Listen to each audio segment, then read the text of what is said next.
Greetings from Cybertron. This is SoundJack here with a review of the Transformers Bumblebee Power Charge Bumblebee. Yes, so this is a product from the new Bumblebee movie toy line. Not a product, I should say, that I intended to get.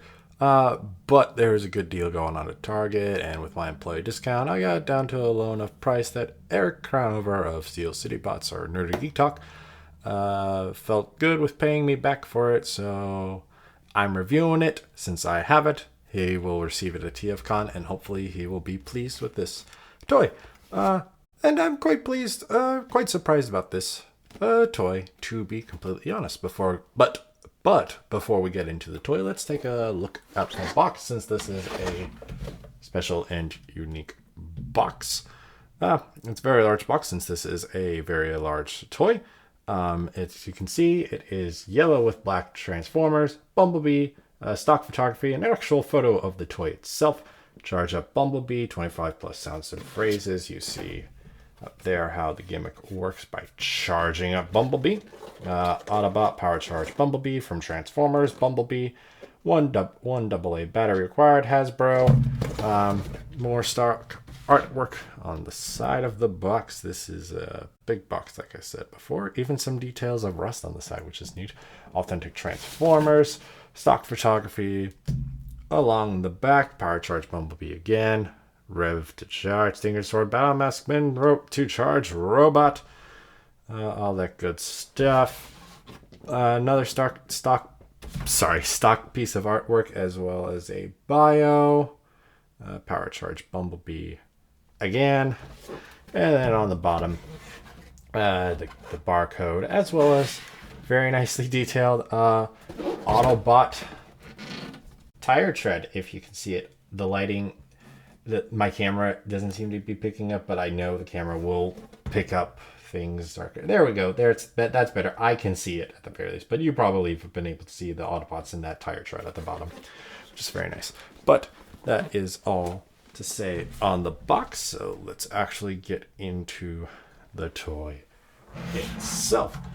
It is a Volkswagen Beetle, a very large Volkswagen Beetle, as you can see with the size of my hand compared to it, but we'll get into more proper size comparisons later on. But taking a look at it, is very yellow, does not feature any of the rust detail that it was going to be a part of the actual movie version of Bumblebee. But you know what, it's a large toy with lights and sounds. It doesn't need all that extra paint detail, but what it does have is a very nice sparkly paint for the windows going on here, and then like a bluish tint to it, which is very nice. You also have different blue headlights. Those might actually be clear plastic. Well, they probably should be, because the lights features come from there. You got this soft rubber bumper, this soft rubber side mirror, not painted, but you can see the Volkswagen logo on the hood, as you would expect of a Camaro of this era. Same with the hubcaps, Volkswagen logo, black tires, which is very nice. Red tail lights there, and I just activated the gimmick. So we'll let that play out. And yeah, and I'll get to that in a moment. And then the rubber back bumper as well. And then underneath, that's just Bumblebee. Yeah, Bumblebee's face is right there, which is accurate to the movie, so I cannot complain. All four of the wheels do roll, and if you roll him, he will make noises, because this wheel here, this middle wheel here, if you spin that will activate lights and sound features. The lights are not as apparent because of the bright lights this is under, but you could see, I think I can make you see it. Yeah, you can see right there, that's the source light, and there's another one on the other side as well. But yeah, there are lights here. And and like I said, you can get this to work by rolling it, or if you don't push down as hard, you can get the car mode to roll without that wheel going. You do need to push down to get that wheel working. One thing about the lights and sound gimmick, I think you need to play with Bumblebee a bit so he doesn't sound sad every time you make him say something, because listen to just anything.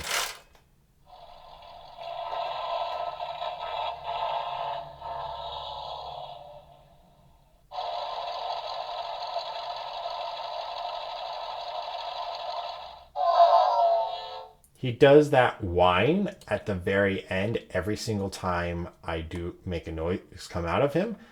And I feel like he shouldn't be doing that every single time, but other people have said he does that sometimes and often. But I have not had an instance where that has not happened, which is very interesting.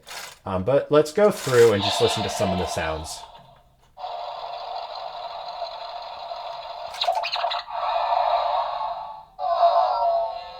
Oh yeah, and if you rotate the wheel backwards when you towards the end of the sound bite, you can actually get him to play it in reverse. It's going to be more apparent in robot mode since car mode's just different car noises. But I'll show that off later, but so you know you can do that. So another noise.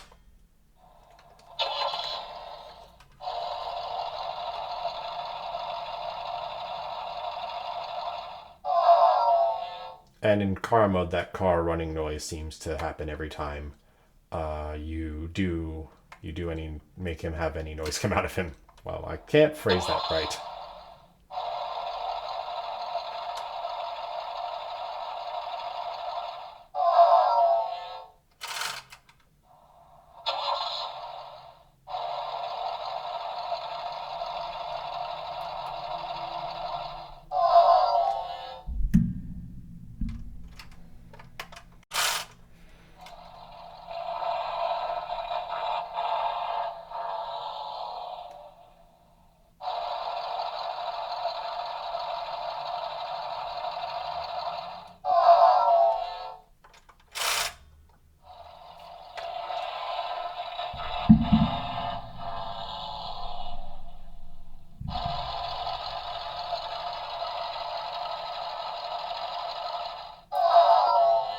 That's some of the noises. I'm not going to try to find all of the noises because it's all randomized.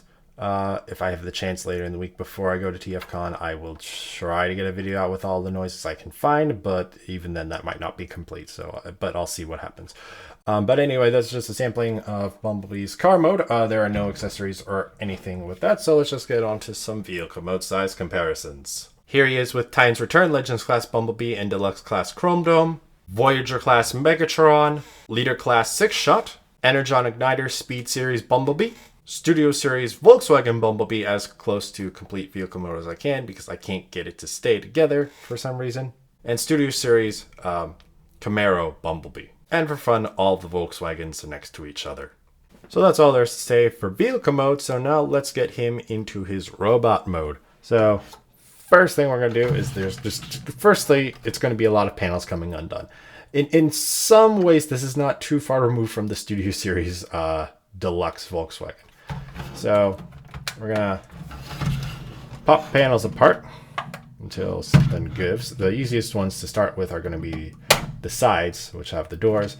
There's just a whole bunch of tabs that will go into slots on the panels. It's a little tricky to get all of them lined up perfectly, but easier for sure than the Deluxe. We'll do the doors, and we'll get this lifted. And this locks in very securely with these tabs going into those slots right there and one on the other side. And also the bumpers slightly tabbed together, but they are soft plastic, so they're not really a strong connection. But yeah, that's there. And then let's get the arms out. Actually, I'm going to have to raise the camera a fair bit. I should have done that when I had cuts, but oh well. I was cutting video, but oh well. We'll just go on with this. And then we're going to take the arms. They're just going to swing down and fold out this way. And then you'll rotate them. and then fold the arm down on its own. That's on this own hinge, separate from the hinge that moves it into the vehicle mode position, like so. Same on the other side. Pull this out. The arm doesn't tab in anywhere in vehicle mode. It just kind of sits there, but it's big and bulky enough that you don't really need to tab it into anything. And then again, the arm sits like that. Oh, and as well as a big connection point for the doors is this tab that goes into that slot in the thigh. And same on the other side. You can actually see it connected there. That's a big connection for those doors. Getting that out of the way, we're going to rotate this entire assembly down. Rotate entire assembly down, and that's going to lock into place. And you've got a solid chunk of the upper body done. And I, again, need to adjust because, like I said, this is a big B boy.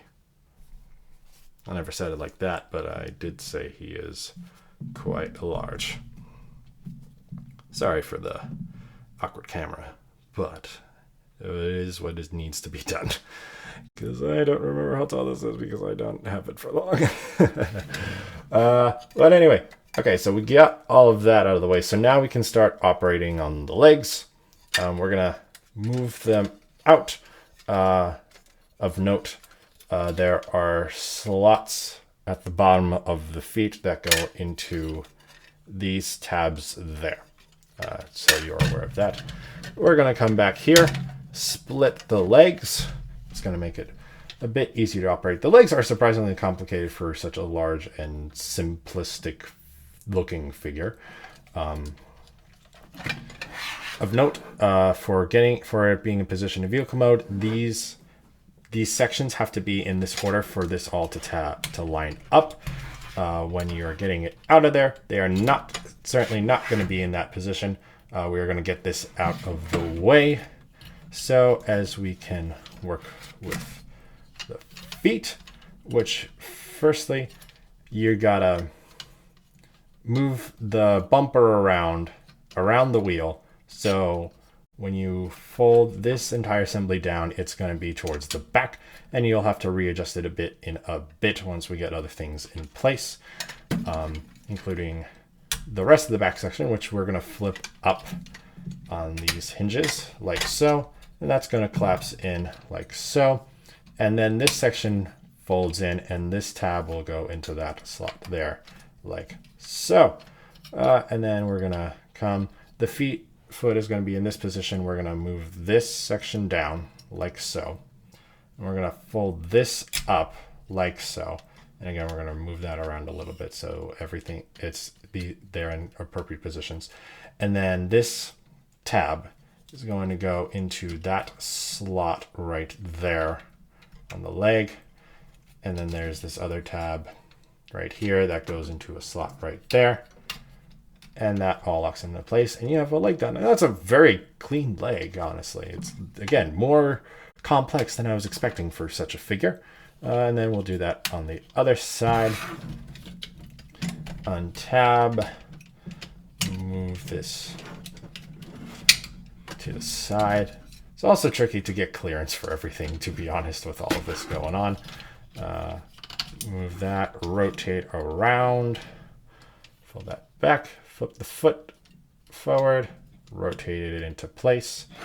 I've got him standing on his head. Tab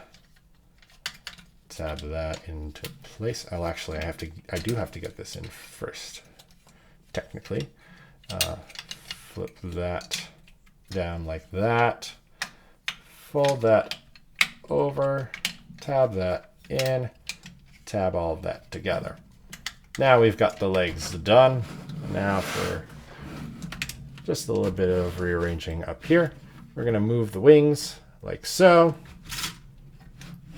We're going to undo that bit and fold that down like so, and then fold this bit in like so. Very similar to the Studio Series Deluxe, probably similar to the Masterpiece Volkswagen Bee, but I do not have that, so I don't know. Again, same with this. Fold that out, untab, fold that down, flip that in. Last thing, we're gonna fold this in half. Actually, we should have done that first. Whoops. Fold this in. If we can get this back far enough. Fold that up, and then we're gonna collapse these. If it's hard to tell because of all the yellow plastic, these large tabs are going to go into these big slots right underneath. And when you do that, it's going to do the transformation noise, and internally it's going to know that now it's in robot mode and for it to do different noises. And then we do the wing transformation, like I said. Fold that down, and there you have Power Charge Bumblebee in his robot mode. And like I said, he is quite the large boy, so much so that I might have to push my set back. No, I think I'm good. And he's definitely a big boy. Again, hand for comparison. But he's very, very nice. Again, very impressed with, whoops, he's a little top heavy. It's not that he's bad at balancing. Like, look at those feet. Those are very good balancing feet. Just he's large up here and heavy up here because he's got battery stuff. So he could fall over, but he won't if you don't handle him too roughly. But again, legs, very clean, much cleaner than I was expecting. And honestly, I think a little bit cleaner than the Studio Series Deluxe version, which is very nice and neat. Taking a look at things, he got his head sculpt, which is a very nice head sculpt, and the feet are falling apart. Sorry. Very nice head sculpt going on there. You got, unfortunately, an unpainted Autobot symbol right there, but you can still like faintly see it. The shape, the indent of it. Whoops. Those knees, man. They're not loose, but they're just like not as strong as needed, I guess. Doors we know about. Hood we know about. Not as compacted as the screen model, but this is a simpler toy, so I'm fine with that. The arms are very nice, albeit again simple, but like you got all the main details there. A bit of yellow, darker grays, lighter grays for the lower arm. The thighs, you've got some nice light grays and details there. Yellow on a bit of the thighs. Lower legs are very clean. They're pretty clean. Yellow, bit of silver, yellow on the feet and dark gray boots. And also quick attention to the abdomen, which has a very nice mechanical detailing going on there. And then the backpack is that. That's the backpack. For articulation, his head can rotate. Not a complete full 360, but he can rotate that far and that far, which is pretty much standard human head rotation, so that's completely fine. Shoulders, they do have a 360-degree rotation. They are able to bend that far out. They do have a 90-degree elbow bend and nothing at the hands or wrists. Waist, no waist articulation, but the legs, they can go that far forward. They can actually probably go very far forward if you get stuff out of the way. That only that far back if you don't untab the backpack of Bumblebee. You can get him to go further if you do, though. Does have outward spread, which is that's a full spread pretty much right there. Thigh rotation right there, 360 degrees. And a knee bend of a 90 degrees, and nothing at the feet with how everything tabs in. Did I mention he has a... I don't think I mentioned he has a bicep rotation of 360 degrees. So there's that as well.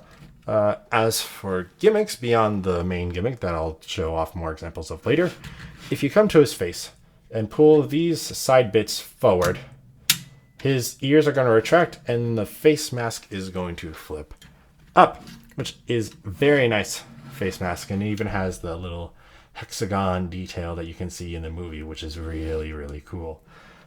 But yeah, I'm not 100% positive if it has different noises attached with the visor mask or not, but we can check in a bit. I tried, but I don't recall. I definitely did with both, but I just don't recall at this point in time. Sorry about that.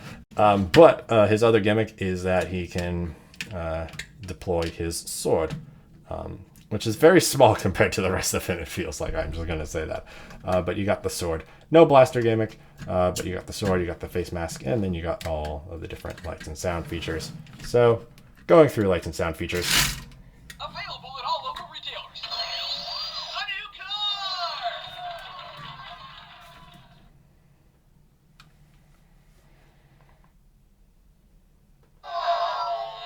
Very glad that you can see the lights in this mode, though again, they're stronger when they're not under these kinds of lights.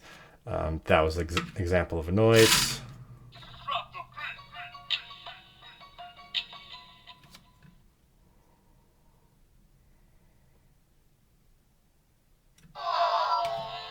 Again, I don't think it should be doing that every single time, but that's what it does. So.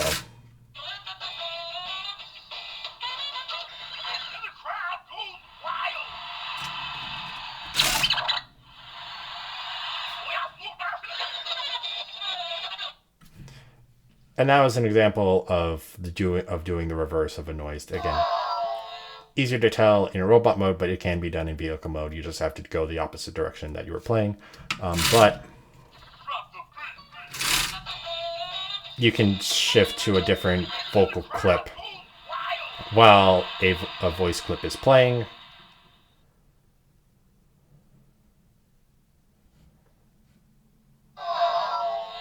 And if you go in the other direction,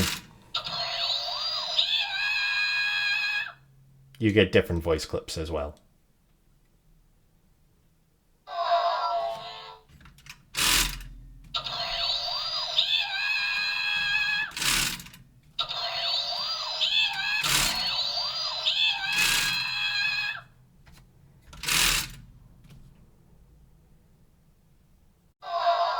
Is that all you have this way, Bumblebee? I thought you had more. I guess not.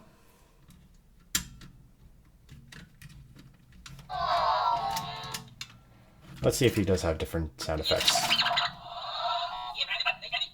Whoops.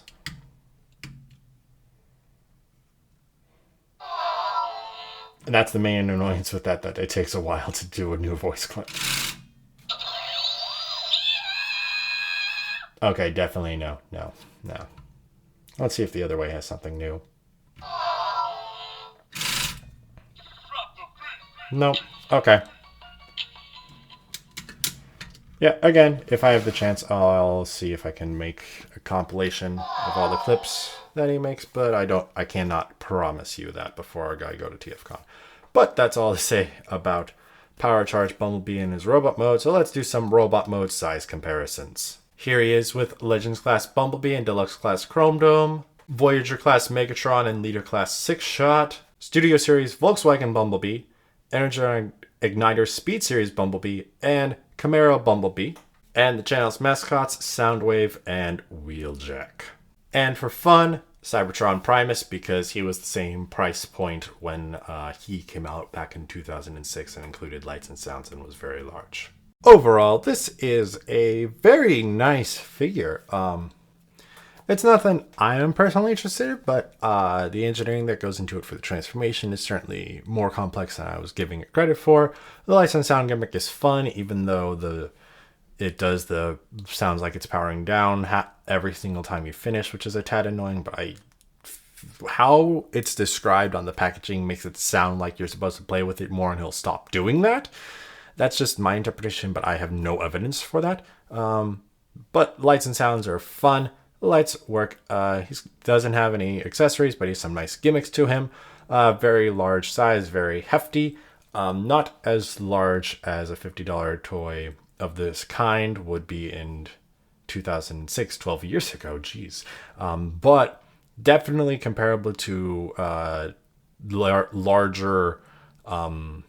large leader class figures from about 10 or so years ago, which I'm surprised to see put out there in this kind of quality. Obviously, it's kind of a one-off thing, but I would not be opposed to this kind of scale. This scale still works with reasonable articulation. Some lights and sounds. I'm not necessarily saying I want lights and sounds to come back, but I'm just surprised with how the Transformers overall has downsized a bit. That you can still get a figure of this kind of size, only a bit more and still a bit larger than leader figures were at that time. Maybe there's less plastic count, maybe the plastic's a bit thinner, but overall you still get a very solid figure. $50, pretty reasonable for what it is. Again, not I would want to pay $50 for it, and I didn't. Neither did Eric, but it's still a very neat toy, very fun toy. I'm certain there are going to be kids out there that are going to enjoy it. And it's definitely, I'm pleased I got the chance to handle it and review it for all of you. So thank you for watching. If you enjoyed it, please like and share this video and subscribe to the channel. You can also follow me on Twitter and Instagram at SoundJack426. Also, please consider donating on my Patreon page to help support the channel. All the links will be in the description below. Thanks for tuning in. This is SoundJack signing off.